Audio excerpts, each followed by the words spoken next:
Good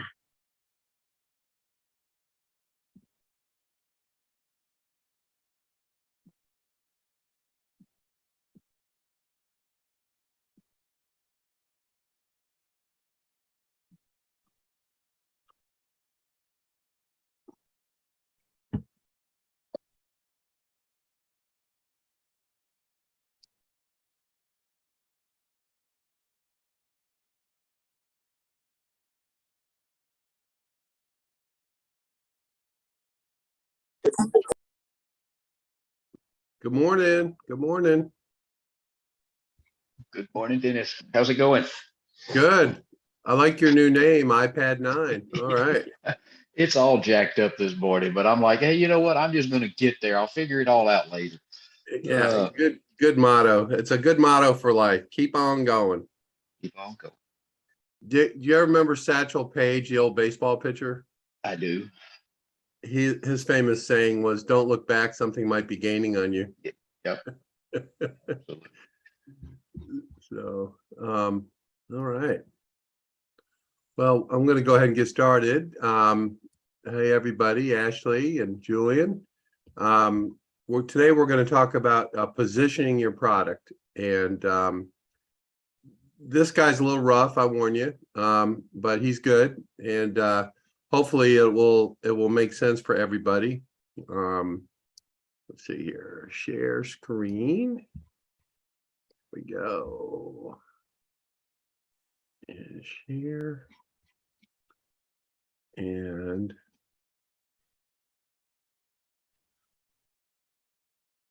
we'll give this guy a shot here.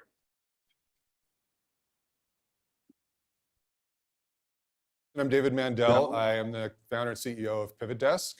We help entrepreneurs find room to grow their businesses. We went through Techstars in 2012 here in Boulder, and have been busting our asses to try and grow the business ever since.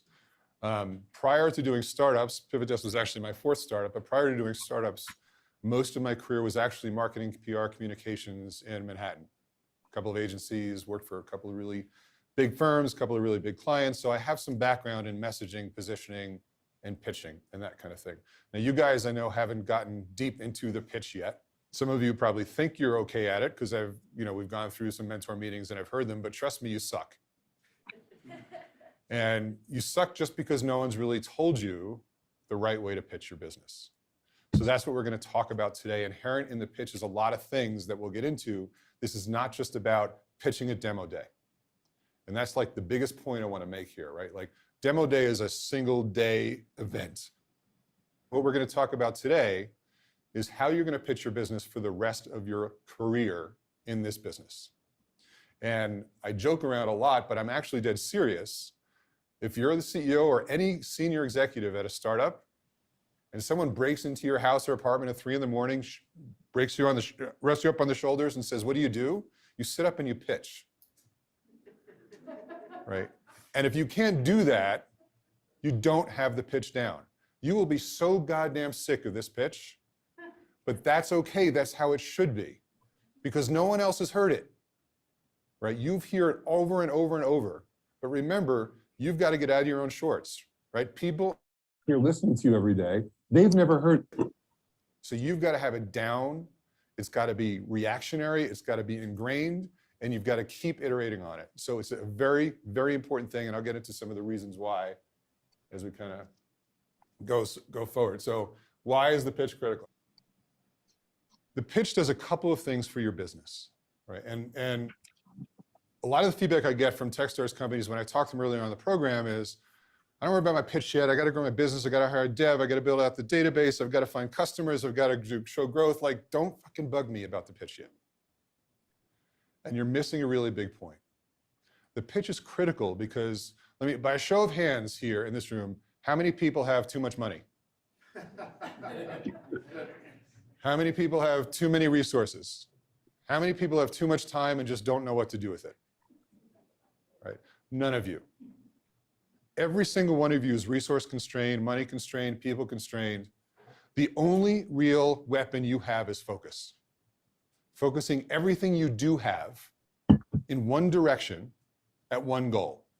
Because as soon as you start spreading resources You're wasting time, you're wasting money, you're losing ground in the fight. The first thing the pitch does is keep you and your entire company focused. By having a good pitch, which is clear about why you're doing what you're doing, where you're going, why people should care, why you're different, why you're better, everybody that comes into work that day at your company knows exactly why they're doing what they're doing, what they should be doing, and what the goal is. And if something comes up on the roadmap that isn't critical to that goal, they can make a decision and understand they shouldn't be wasting their time there. So the pitch is really important to keep you focused. The second thing it does is it helps you test your business. If you think you've nailed the pitch and no one's reacting, you haven't nailed the business. So you need to keep figuring out what's right and what's wrong. Right? So this is a lot more than getting up on stage and pitching at demo day. This is about keeping your business focused, moving forward in a very specific way, and helping you drive success in your company. Do we understand that? Because that's really important, because I always get this, oh, don't bug me about the pitch. And then I sit down with the team, like, what do you guys do? It's like, oh, here's what we do, and we do this. And then I ask them, it's like, well, we kind of do this too, and like we kind of bullshit, right? You all have to be the same. And everyone in your company should know the pitch. Everyone. This is not just about the person that's pitching the business.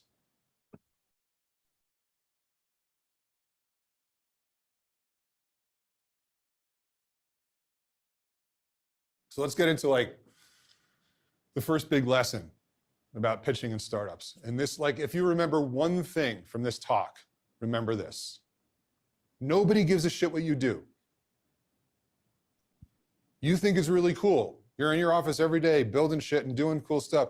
Nobody gives a shit what you do. They only care about how you're going to help them.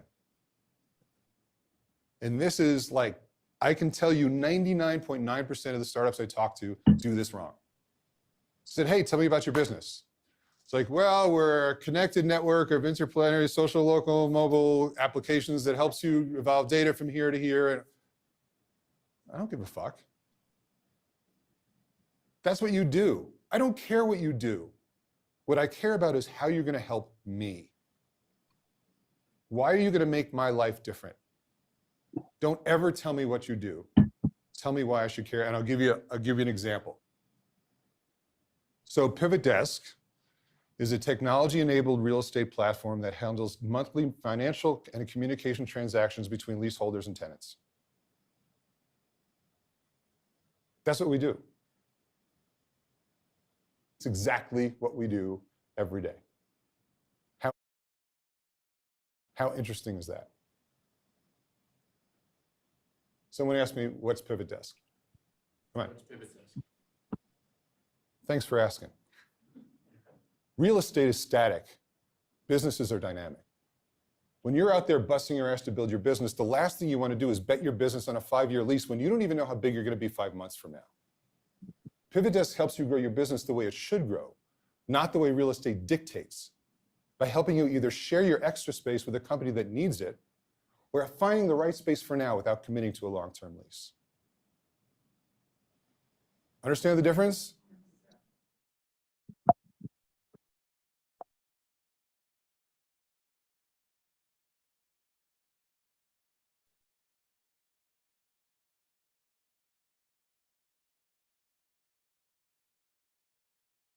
Nobody gives a shit what you do. They care about why you're going to make their life better. So inherent in that is emotion. Nobody buys because of logic. They buy because of emotion. They justify the purchase with logic. So start with emotion. If you cannot open up an emotional window in your target audience's mind, they will not care about you. What that does is gives you the permission to go deeper. You have to understand their pain. Really, businesses are built on pain and making pain go away. So until you can open that emotional window, understand their pain and understand what they're dealing with, they won't give you the permission to go deeper. Once they feel an emotional connection with what you're doing, then they're more than happy to say, okay, cool, tell me how that works. How do I do this? How do I get involved? Or how are you better than this? Right now you have an opportunity to talk more and to go deeper and to really connect with who your audience is. So like, I know the pain of my audience. We talked about the entrepreneurial pain just now, right? But there's a lot of other constituents in who we serve, right? There's brokers, there's landlords. I know every single one of their pain. And I know how to communicate with them. And I'll give you a great, like, real example that you'll get in a second. So we were invited, CBRE in LA hosted an event for all like real estate tech companies to come set up little booths, and then everyone had like a 90-second pitch to talk about what they were doing for all their brokers. And it was probably 60 or 70 brokers.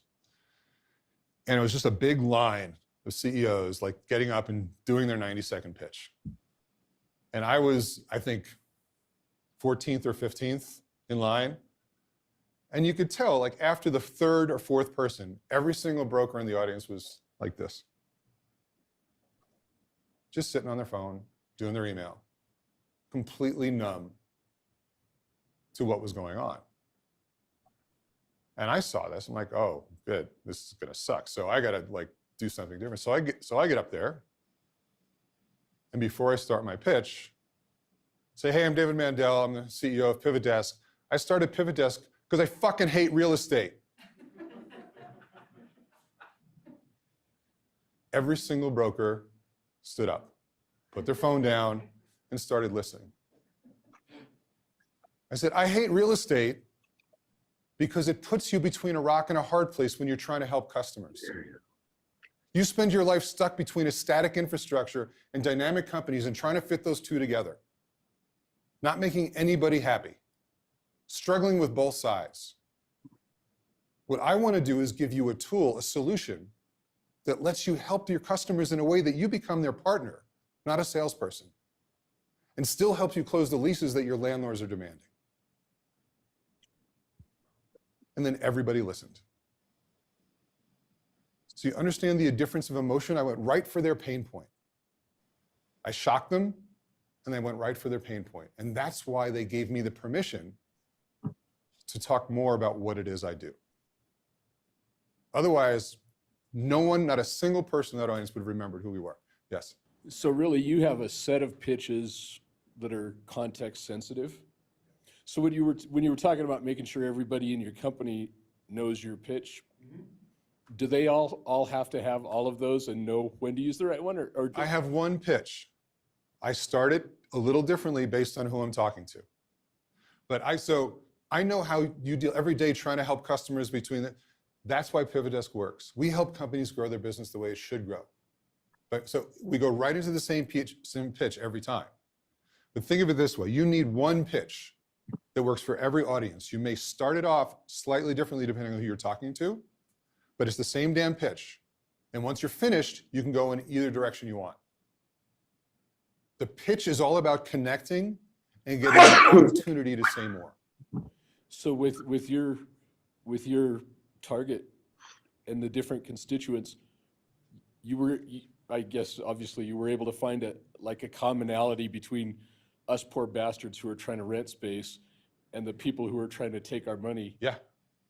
I could start without any different intro, regardless of who my audience is. And I do this often, like when I talk at either startup conferences or real estate conferences or broker, it's the same pitch. It works for every single one of them because they all understand the pain of the ecosystem that they live in. They have different motivations, and that's what I go to afterwards. But it's always the same pitch.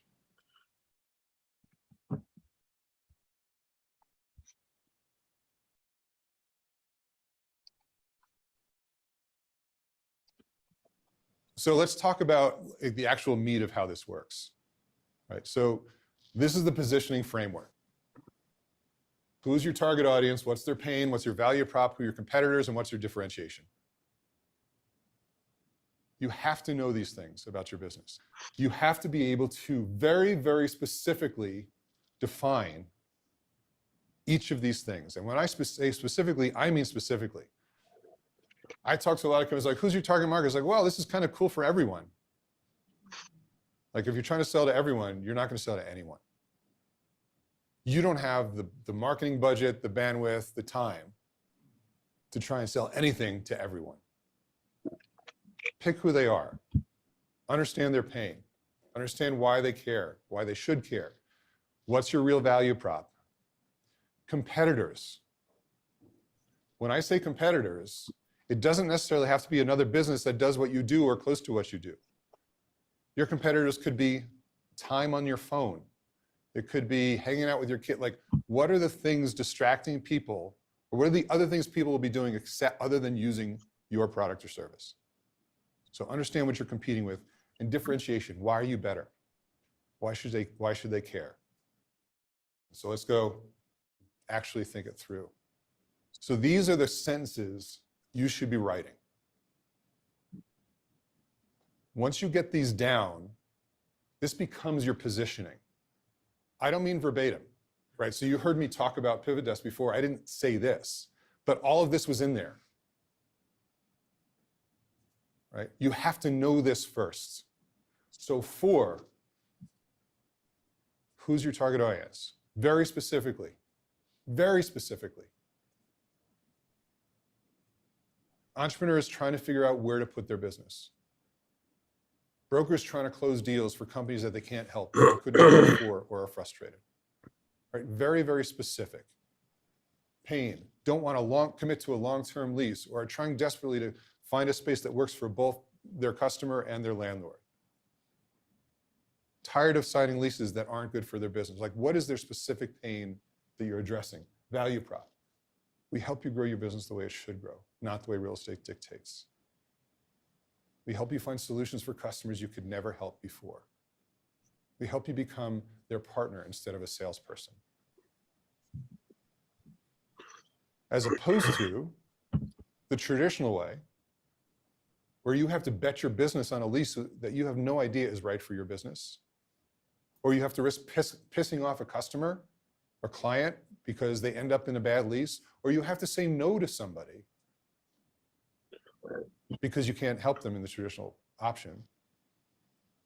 We look at it differently. We provide a matching marketplace that helps you find space for companies that can't sign a lease yet, or helps you help your companies that signed a long-term lease and have no idea when they're going to need all of it by finding the right companies for them to share that space with. Right? And I'll go deeper, but you have to have these answers as specifically as possible to understand your business. If you can't answer any of these right now, you need to figure it out. Remember, this is not your pitch, but this is the basis, the framework, the whole foundation of your pitch. Until you know these things, you cannot get up and pitch well.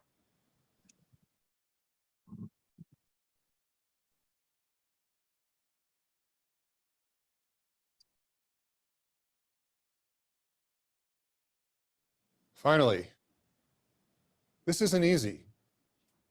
People want to do this quickly. They're going to leave this meeting and you're going to write your positioning down and you say, okay, I'm done.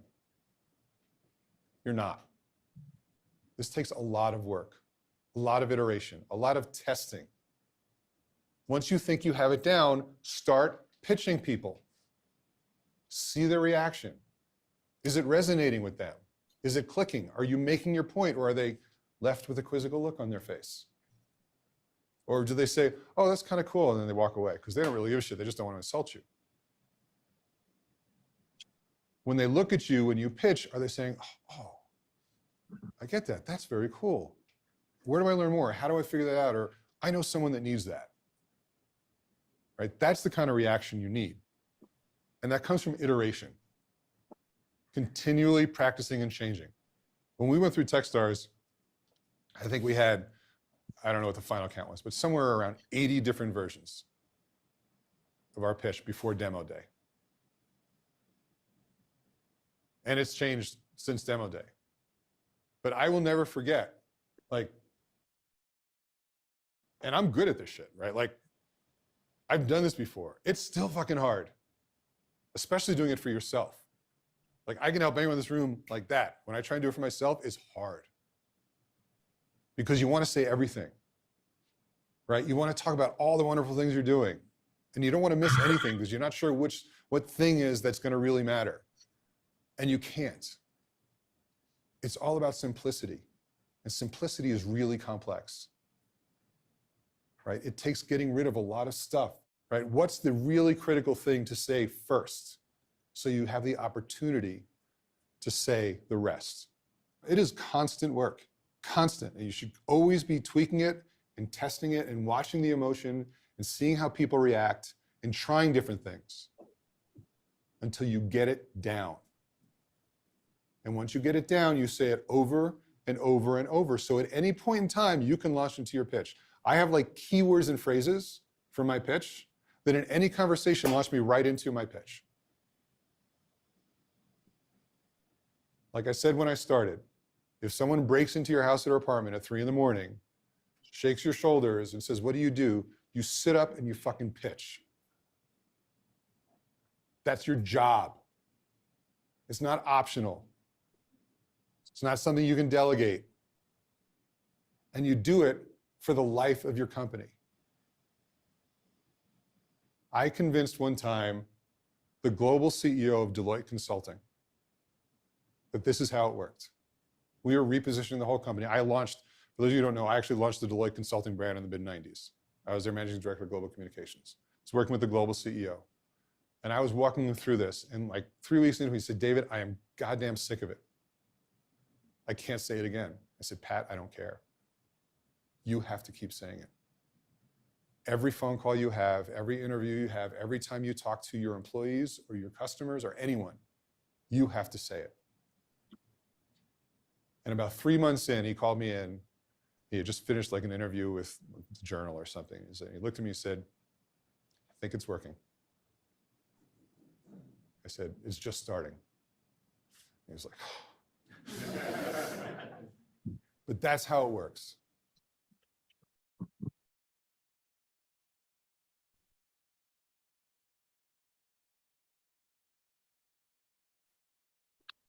Okay, well, I apologize for his language. A little rough first thing in the morning, but I think you get the point. One of the things that we run into in this class is a lot of the material that I have access to, like Techstars, is really aimed at what I'm going to call tech startups, startups that are, out there trying to raise money from venture capital and so forth. So sometimes the messaging gets a little bit, you wonder like, well, how does that apply to me? And how this applies when he talks about simplifying your pitch. And he also made the point that his pitch is essentially the same with some moderation depending on who he's aiming it at. But I think what it does by creating this and being aware of this, it really helps you with your own internal view of what it is that you're doing and why you're doing it. And we talk about that a lot, but by putting it into some kind of form like this, that you can digest it, and even more importantly, your associates, your family, your people who are interested in what you're doing, great place to test this kind of stuff, because many of you know this from being in business for a long time. You can hear somebody say something in a meeting, and if you go around that room after that meeting is over and ask people what it is that they heard, many times you hear amazing. I mean, the first time this happened to me, I literally could not believe it. I thought I was hallucinating. Like, how did you come up with that conclusion with what we were talking about? But it's reality. It is common. It happens all the time. And one of the advantages of a pitch, and particularly in this case, simplifying your pitch, is it deals with that issue. It deals with what people are hearing, what they understand you are up to. You have so many different constituents you don't necessarily think of, right? Including yourself and your own psyche. But all of that is really hard to kind of keep on track. And the more, sorry for the poor grammar, the larger the number of associates or people that you're dealing with, It could be in raising financing. It could be in convincing a grocery store to carry your products. It could be any number of potential audiences or people who are engaged with you for one reason or another. Isn't it better to have them all understand the same thing, at least at a high level? They don't need to be experts on your business or experts on you. They can say, oh, that's what that guy does. Boom, boom, boom, boom. And that's really the point this guy's trying to make, even though he is pitching normally correlates with raising money from investors. And I'm not going to argue with that. That is true, and that is a real common thing for a lot of businesses. But I would argue that the whole thing applies to your business, not just for raising money, but in so many ways. And if you don't believe me, ask people that what it is they think you do, and see what they say. I think you'll be surprised by some of the responses or some of the things that they've glommed onto that they may have heard from you over time. I think you'll be surprised, and you'll see the advantage of putting together kind of a pitch. I've heard the word elevator pitch. I've heard lots of different things for the concept of a pitch, but to me, it's a conversation, and it doesn't have to be PowerPoint and graphics and all that kind of stuff. It can just be, this whole idea of your brand messaging and your brand story, all that kind of stuff. It all kind of plays together. And if you can have, as my football coach used to always say, I want everyone singing from the same hymnal, right? That was my football coach, not my priest. Then, it makes life a lot easier. People understand why it is they're being asked to do something or understand something because they're all on board. And so that's really the point of this exercise, from my perspective, is to help you get to that spot. Any questions, reactions you guys want to get into? Okay. Okay. Well, that's what I have for today. Tomorrow we're going to do something new called the W3 framework. I think you guys will find this very interesting. And then Wednesday, we're going to see the concept of launching your business again and again, not just one launch, but multiple launches, and how that might look and how that might work. It's a really good little session on that. And then Thursday will be our last class for this cohort. And what I'd like to do in that class is really get your input as to anything that's still on your mind that you're trying to figure out or you want to talk about. It's just kind of an ask me anything type of event Thursday.